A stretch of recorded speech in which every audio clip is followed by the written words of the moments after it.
PTI अरकान कौमी assembly के इस्तीफों की अदम मंजूरी और ताखीर सोचा समझा मंसूबा था। ऑडियो लीक्स ने तमाम हकीकत वाज़े कर दी। वज़ीर आज़म और वफाकी वज़रा ने हलफ की खिलाफ वर्जी की।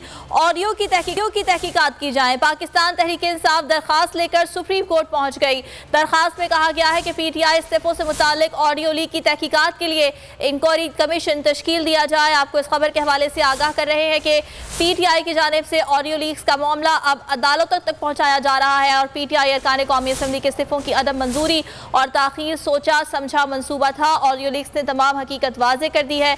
वज़ीर आज़म और वफाकी वज़रा ने हलफ की खिलाफ वर्जी की है। इसी बारे में तफसीलात हासिल करेंगे। Deputy bureau chief Islamabad Ali शेर हमारे साथ मौजूद हैं। जी अली। जी बिल्कुल, सुप्रीम कोर्ट ऑफ पाकिस्तान में एक अहम तरीन दरखास्त आई है और इस दरखास्त का जो बैकग्राउंड है वो ऑडियो लीक्स हैं। वो ऑडियो लीक्स जो वज़ीर आज़म शहबाज शरीफ जहां पे जिनकी जिम्मेदारी है सिक्योरिटी की, वज़ीर आज़म हाउस से जो ऑडियो लीक्स हुई थी और उनके एक ऑडियो लीक तो और भी हुई हैं, लेकिन ये जो ऑडियो लीक है ये बहुत ही इंपॉर्टेंट है और वो है पाकिस्तान तहरीक इंसाफ के जो इस्तीफे थे उनके हवाले से।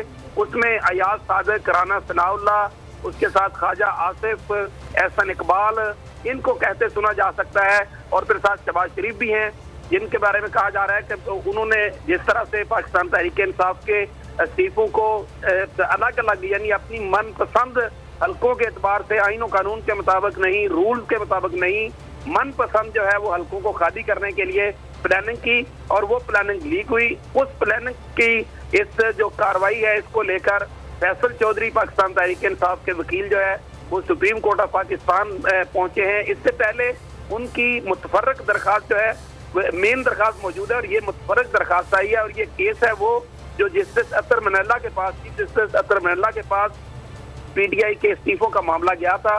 तो इस्लामाबाद हाई कोर्ट ने कहा था कि ये मामला राजा परवेज अशरफ यानी स्पीकर जो है वो तय करेंगे कि आया उन्होंने जो प्रोसेस है उसको ठीक अडॉप्ट किया या नहीं किया, इसका इख्तियार उन्हें है। तो इसके खिलाफ सुप्रीम कोर्ट में फैसल चौधरी ने एक दरखास्त दायर की थी इस्लामाबाद हाई कोर्ट के फैसले के खिलाफ। उस दरखास्त में एक और दरखास्त जो है वो दायर की गई है और उसमें यह मुतालबा किया गया है, उसमें ऑडियो लीक का जो ट्रांसक्रिप्ट है वो भी साथ लगाया गया है जिसमें उनकी गुफ्तगू सुनी जा सकती है, ख्वाजा आसिफ, राना सनाउल्लाह, एहसन इकबाल और शहबाज शरीफ।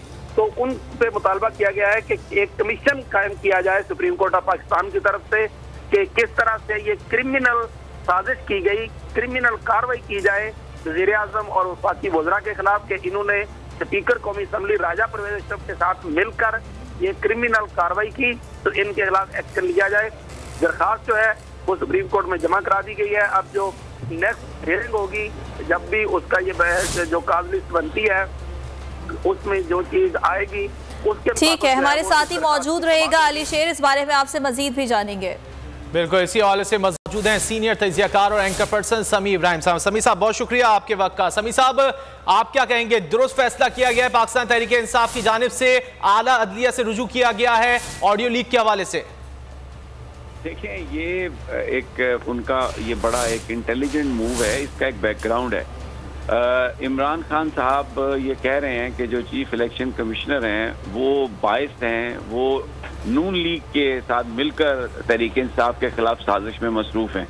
और ये जो ऑडियो लीक्स आई हुई हैं इनमें गुफ्तगू जो हो रही है वो पीटीआई के इस्तीफ़ों के मुतल्लिक हो रही है और उसमें राना सनाउल्लाह साहब को और दूसरे लोगों को, वज़ीर आज़म साहब को सुना जा सकता है जिसमें एक उस गुफ्तगू से ये तासुर उभरता है कि जो कुछ भी कर रहा है इलेक्शन कमीशन और गवर्नमेंट जो है आपस में वो कनाइवेंस है, उनकी एक आपस में उनका नेक्सस है जिसकी इजाज़त आईन पाकिस्तान नहीं देता।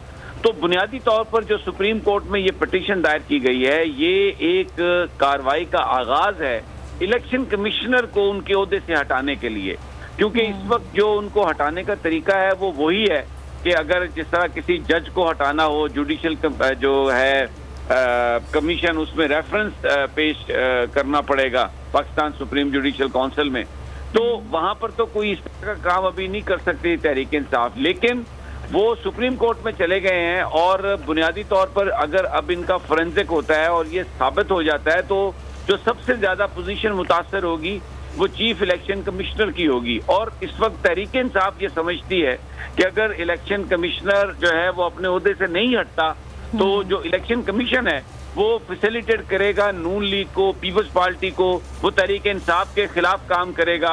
और फिर एक बहुत बड़ा अभी मुकदमा जिसमें डिस्क्वालिफिकेशन सीख की गई है इमरान खान साहब की, वो इलेक्शन कमीशन में पड़ा है। इलेक्शन कमिश्नर ने उसका फैसला करना है जो इमरान खान साहब की जो डिस्क्वालिफिकेशन की पिटीशन है। तो अब अगर नेक्सस उनका हो जाता है साबित हुकूमत के साथ, तो वहां पर पीटीआई को एक बहुत बड़ा रिलीफ मिलेगा। तो बेसिकली जो सुप्रीम कोर्ट ऑफ पाकिस्तान में पीटीआई गई है, जो फोरेंसिक हो रहा है, वो चीफ इलेक्शन कमिश्नर के खिलाफ ये सारी मूव है और ये साबित करने के लिए है कि वो नून लीग के साथ मिलकर काम कर रहे हैं। इसका लीगल फायदा भी होगा तहरीक इंसाफ को, इसका पॉलिटिकल गेन भी है, क्योंकि लोगों को ये भी बताया जा रहा है इस तरीके से जब ये चीजें चलेंगी, खबरें आएंगी, तहकीकात होंगी कि चीफ इलेक्शन कमिश्नर जो हैं वो इस हुकूमत के साथ मिलकर जो पीटीआई के जो इस्तीफे थे उनको भी एक नामंजूर कर रहे हैं और फिर उनको डिस्क्वालीफाई करने के लिए भी नून लीग के साथ मिलकर काम कर रहे हैं। तो एक बहुत ही ये सोची समझी ये कैलकुलेटेड मूव है बाय पीटीआई। और ये इसका जो मुझे जो इसका बुनियादी जो इसका बेसिक जो हदफ है वो मुझे समी साहब तो कह सकते हैं हम कि खान साहब जो है वो इस वक्त फ्रंट फुट पर खेल रहे हैं, क्योंकि एक जानिब जो है वो अदालत आलिया से उन्होंने रुजू किया है ऑडियो लीक्स के हवाले से, तो दूसरी जानिब जो है वो लॉन्ग मार्च की तैयारी भी की जा रही है, प्रेशर दे रहे हैं वो हुकूमत को। देखिए उनकी तो वो बिल्कुल उनके जो करीबी रफ़का हैं उन्होंने बताया कि जो अब लास्ट मीटिंग हुई है उसमें तारीख भी तय कर ली गई है, तरीक़ाकार भी तय कर लिया गया है और अगले 5-7 दिनों में ऐलान भी होगा। अक्टूबर का महीना ही डिसाइसिव महीना तहरीक इंसाफ के लोग ये कह रहे हैं कि होगा। तो बिल्कुल उन्होंने जो अवामी, कल आप देखें कोई कॉल नहीं थी और इस्लामाबाद में सैकड़ों की तादाद में लोग मोटरसाइकिलों पर शहर का गश्त करते रहे, पीटीआई के झंडे थामे, रेड जोन में भी चले गए, वो डी चौक भी चले गए वो। तो लोग जो है वो तो उबल रहे हैं खुद से ही, और इमरान खान शायद यही चाह रहे थे। तो उनकी तैयारियां वो हर महाज पर उन्होंने बिल्कुल वो किया है, ऑप्शन वो एक्सप्लोर कर रहे हैं। सुप्रीम कोर्ट भी गए हैं और बुनियादी हदफ चीफ इलेक्शन कमिश्नर लगते हैं, सड़कों पर आ रहे हैं हुकूमत पर प्रेशर डालने के लिए कि आप इलेक्शन करवाएं।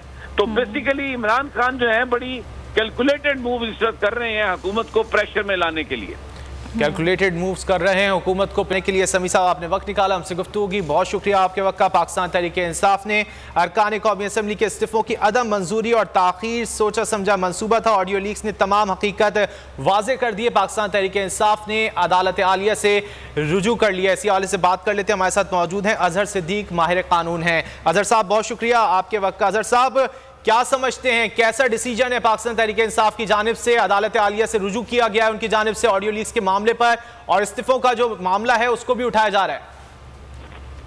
जी पहली तो बात ये ज़हन में रख लीजिएगा कि असूली तौर पर इशू है क्या। इशू बड़ा सीधा सा है, इशू बड़ा सिंपल सा है कि क्या अब जो अभी ऑडियो लीक्स आने के बाद सच्चाई निकालनी है, क्योंकि ऑडियो लीक्स हैं, किसी ने इस बात को इस कॉन्टेक्स्ट में तो नहीं कहा कि आवाज़ गलत है, सच नहीं है, यानी अगर कोई फ्रॉड किया या कोई फ्रेम किया, ऐसी बात तो अभी तक आ नहीं गई।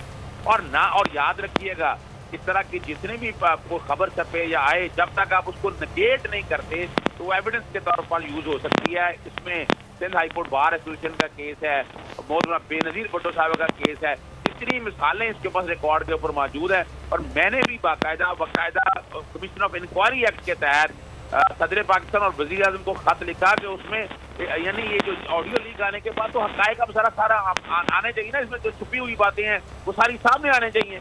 अब इस इशू के अंदर एक बात तो बड़ी वाज़ेह आ गई कि 123 सीटों पे इस्तीफे दिए गए थे, तो उनमें सिर्फ 11 ही पे क्यों लिए गए, वो 11 की हकीकत आपके सामने आ गई कि कम से कम एक बुनियादी वजह ये थी कि अगर पाकिस्तान तहरीक इंसाफ वापस असेंबलियों में आती है तो ये 11 सीटें जो हैं जब वो छीन ली जाएंगी तो ना वो तहरीक अदम एतमाद ला। ठीक है, पाकिस्तान तहरीक इंसाफ की जानिब से अच्छा कदम उठाया गया है और इस हवाले से अदालत आलिया से रुजू किया गया। बहुत शुक्रिया।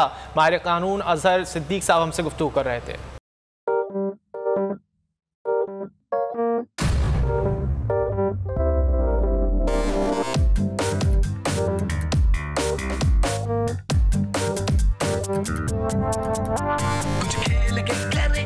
खिलाड़ी अपना सीन ऑन, देख लो भाई देख लो है आखिरी खिलाड़ी कौन, आखिरी खिलाड़ी कौन कुछ खेल के करेगा ये खिलाड़ी अपना सीन ऑन देख लो भाई देख लो है आखिरी खिलाड़ी कौन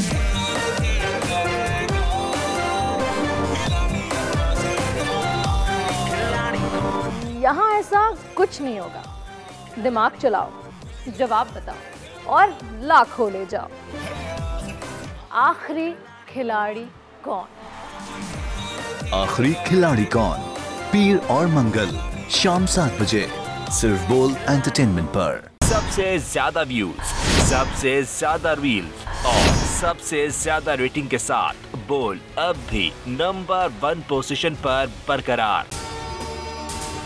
अगर आपको ये वीडियो पसंद आई तो लाइक पर क्लिक करें, सब्सक्राइब करें और बेल दबाएं ताकि कोई खबर रह न जाए।